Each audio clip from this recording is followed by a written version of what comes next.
So I have started one too many things. At 26, I started my first design studio. Same year, I turned professional as an artist. A year later, I launched my own limited edition t-shirt label. At 28, I founded my own art gallery. At 30, a fashion lifestyle label. Some of these went on to become great successes, while some of them turned out to be absolute duds. But to me, they were all fantastic in their own right. I learned a lot from each one of them. I took something back from all of them.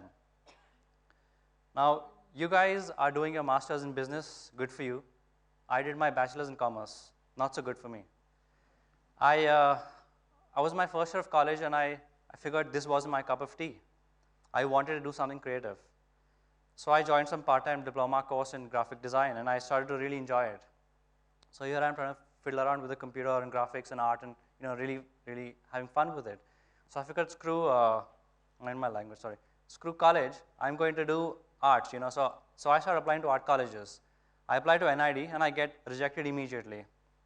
I applied a year later. I get rejected again. I'm a little disheartened, but I'm like, whatever. I get through with college. I finished my bachelor's in commerce. I moved to Bombay. I'm from Pune, so I moved to Bombay. I joined as a graphic design trainee with a television channel. Now, I've been here 6 months, and for the first 6 months that I was there, I remember with this great enthusiasm, my boss used to give me this assignment every day, and I'd complete my assignment, take a printout, and run to his office, and be like, guess what I got today? And he'd just rip it apart in my face and throw it. It was brutal. So, what I learned through that was that I made a big mistake by doing commerce because I didn't like it. It would have been a bigger mistake had I not pursued art. I needed to go back to college. So I decided that I'm going to just go back and get my foundation right. I moved back to Pune. I leave my job. I go back home. I start applying to colleges all over again. I get admitted to this really cool college in Singapore. I move. Now I'm elated because I'm finally into art college. I've been trying to get in for the longest time. I've been getting too many rejections, and I'm finally in a good college. So now I'm here, completely excited and eager to get this thing started. At the same time, I was a little anxious. I had this anxiety about being away from home, one, and two, that art in India wasn't looked at much of a career option. So I'm here with this whole nervous and anxiety ridden all over my mind. At the same time, I know that my dad wanted me to join his business, so it's conflicting thoughts going through my head. I had to keep my focus straight. Fortunately for me, though, I was a good student, and I kind of managed to keep my focus. I remember this one time I went to IKEA. I was walking through one of these alleys, and I chanced upon this Audrey Hepburn print, very Andy Warholish from Breakfast at Tiffany's, and I'm instantly in love with it. Right? So it's very simple, and I was mesmerized, but I wanted to buy it. It was relatively expensive for living on a student budget. I didn't think I could afford it. It would have been luxury and probably a ridiculous amount of money wasted when I could spend it on food or whatever. So I didn't end up buying it. I eyed this painting for the next 50 times that I went there, and I never ended up buying it. I was falling in love with fine art. Now, I had gone there with the intention to study graphic design and advertising, but I was falling madly in love with fine art. I wanted to do fine art. So, after my foundation studies, we were expected to pick our major.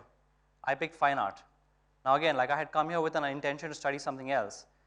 While walking to school that morning to submit my form, I had these conflicting things. It seemed like this really eternally long walk. I'm just walking. School wouldn't come because I had these barrage of emotions running through my head. What should I do? Is this the right thing to do? My parents have spent a fortune of money. Can I make a living out of it? Can I sustain myself? And again, you know that in India, everybody just knows of M.F. Hussain. There's billions of people in India, but we only know of one M.F. Hussain. I didn't think I had it in me to become any such in a billion. So I scratched out fine art, and I picked communication design, as I had intended to go there to do. I graduated with a good record. I had a scholarship. School went fine, and I finished with some great grades. I won a couple of awards along the way, and I thought things were looking up again. So I think I'm going to get a job now, get into the the 9-to-5 scene, and this is going to be it. I'm going to be settled, and how bad can be from here? I struggled to find a job. It's one of the worst recessions Singapore has seen. I struggled. I think I sent out over 160 job applications until I finally landed a job, but I did. And just when I do, something triggers in my mind and says, you know what, go back home and do your own thing. Why are you wasting your time here? So just when I've just decided in my head that this is what the right thing to do is, I decided to give it all up. I worked there for a bit. I leave it, I quit, I go back home. I'm back home now, come here with the intention to start my own design studio, and it's the start of what's going to be amazing for me, because now I'm excited all over again. I am going to become an entrepreneur. I've been searching for this, trying to discover this entrepreneur in me, and here I am. So I'm excited, I get my company set up, and my excitement was short-lived because I had been disconnected with the Indian design scene for far too long, and I had no work. My studio was jobless, and I was just sitting idling away. So while I'm idling away in the state of despair, I feel completely stripped of my morale. I hit a new low. So I'm idling away, and I start writing in this period. Now, 2 lines that I would write then. Little did I know these 2 lines would go on to change my fate. So here's what I write. When you take away all the color from life, there's nowhere to hide but behind the shadows. What you see is a reality, the truth in black and white. These 2 lines that I wrote would inspire me to paint my next collection of works called Nowhere to Hide. So I started painting soon after this because I had nothing to do. I was idling away, and inspired by those 2 lines, I painted the series of black and white nudes called Nowhere to Hide. Now, in the process of painting, I also realized that Audrey Hepburn painting that I had always wanted could finally be mine, and I painted myself a replica. You see on the left the work that I had originally fallen in love with, on the right a replica that I made, fairly close imitation. So I was a big fan of Andy Warhol, the whole mass culture, art not being elitist thing, and I wanted that art should be accessible and available for everybody. So I started doing a lot of trying to emulate Andy Warhol, and at that point I started doing a lot of pop art works, very Hollywood inspired and slightly Western influence, probably also because my school had a very Western influence. So now I've got this whole collection of works. I've just been painting because my design studio has been a big dud at that point, and someone encouraged me to showcase my works at an exhibition. So I think that sounds like a good thing to do. I take my collection of works and I start showcasing them at all these, approaching all these galleries to showcase my works. But all the galleries that I approached to rejected me. They all said, I either didn't get any responses, people didn't take my calls, didn't reply to my emails or whatever. No one would entertain me. It's probably because I didn't have a signature, I didn't have credibility or formal education in fine art. So I decide that, there may be thousands of other artists like me who shared the same plight. All they were looking for was the platform to showcase their works. Why don't I just start my own art gallery? So that's what I do. But before this, I still needed to showcase my own work. So not the ideal start for any artist, not the way you dream of having a first show. I showcase my works with a little restaurant in Bombay, where while people are having their dinner, there's this pretty wall with my paintings up there. And it created a lot of buzz. People started liking the works. I started selling my works, and that encouraged me to sort of continue wanting to be an artist. And but I was still struggling to find art gallery. So I started my own art gallery with the intention that I will only showcase artists who have had no more than 1 show or maybe 2 shows. So the intention was very clear that it would be only for fresh artists who were looking for a platform. Thanks to the art gallery, the British Council acknowledged that and credited me as the top 5 creative entrepreneurs in India because I was promoting artists that deserved a platform. So, in spite of my art gallery being there and things falling into place now, and I having a space to showcase my own works whenever I needed, I was still struggling to find a space outside of my own gallery. So I started introspecting and wondering whether there was something wrong with my works. And at that point, because I was doing a lot of pop art inspired works, I thought maybe I should try something new or try to find the Indianness in my work. So I painted the series called the Raja Ravi Verma Reinvented in Pop. For some of you who are not familiar, Ravi Verma is the Michelangelo of India. He painted over 100 years ago, and I had great respect for this artist. So I started emulating his works. I created a contemporary series of Ravi Verma in pop art. And here's what I put together. So I had the honor of showcasing these works alongside the original works of Ravi Verma. So there were 160-year-old paintings, Indian history alongside my paintings.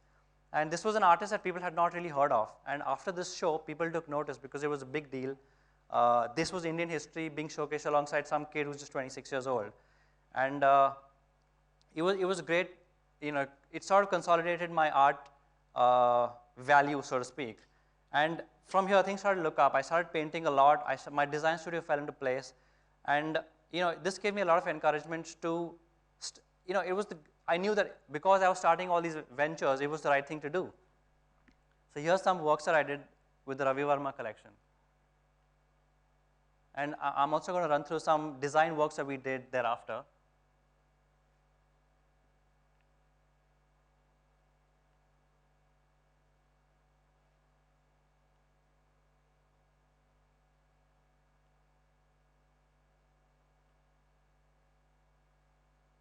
And some more paintings.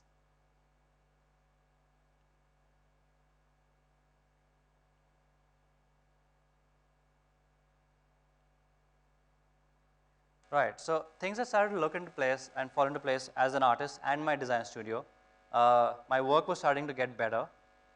And because I wasn't formally trained, I needed to put in that extra effort.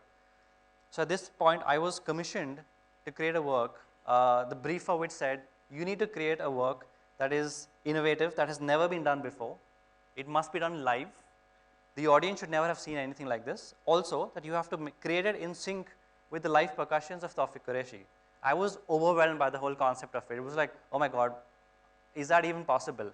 And then it said in fine print, you have to do this in 5 minutes. I thought they had to be completely cuckoo to even suggest something like that. But I was excited because it was something that no one had seen or no one knew of, and neither did I because I had not done anything like this. So I was excited to sort of give it a shot. It was going to be a start of something truly amazing for me. So here's what we came up with. Can you just play that?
Right. So, it was really exciting to replace a paintbrush with a car, with the wheels of a car to actually create a work of art. And, if I had, this work went on to go into the national records as the biggest painting in India. And if I may take the liberty to say so myself, they turned out to be really exciting. So here's close-ups of what you just saw.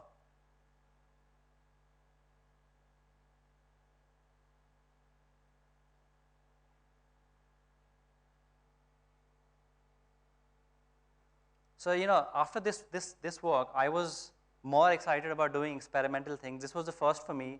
It was really exciting, and I thoroughly enjoyed it. It was something I had never even imagined doing. I don't think most artists would, for that matter, and I was really excited that they would think of me to want to do this. So, this encouraged me to want to have, to push my own boundaries and want to do more experimental art.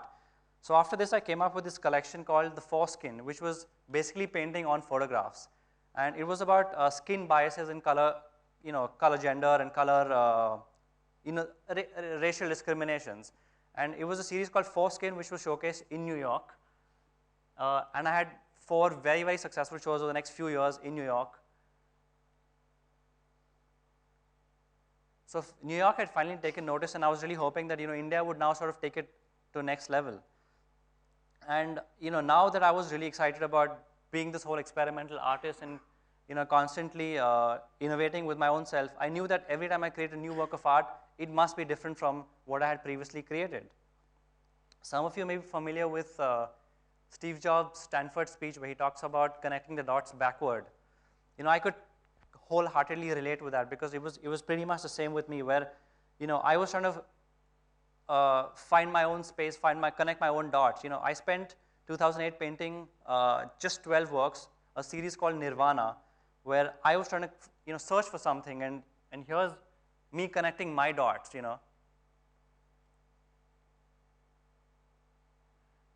So what you see is when you put together all these dots, put together all this, in this case, the squares, I was putting together my life and all the little instances of my life, all the things that I started, didn't seem futile anymore because you realize that each one of them, everything, it was more important to have more beginnings as opposed to endings.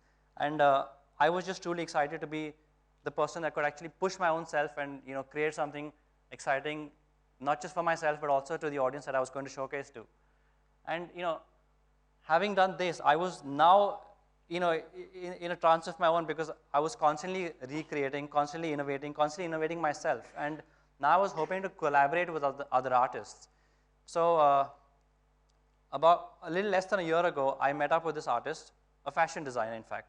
And we came together, we spent a few months thrashing out ideas to collaborate to create something wherein we could get art accessible to the audience. We knew that, as an artist, I realized that art has this whole elitist image and not everybody can afford it.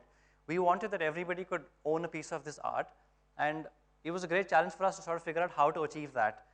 And we figured that one way to do it was to introduce something called fashion and lifestyle. And everybody buys fashion, everybody buys clothes, everybody buys stationery, and through this we could make merchandise that was accessible to everybody.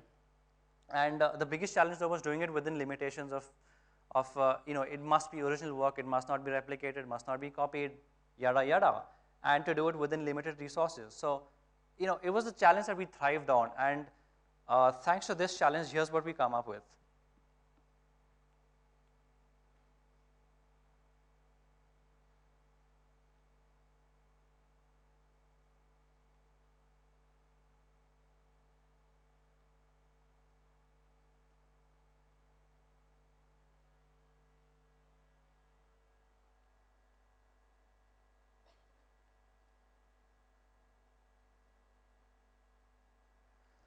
So this was this thing we created about 10 months ago, and from the moment we launched this, from the moment it hit the shelves, they just started flying off. They were doing.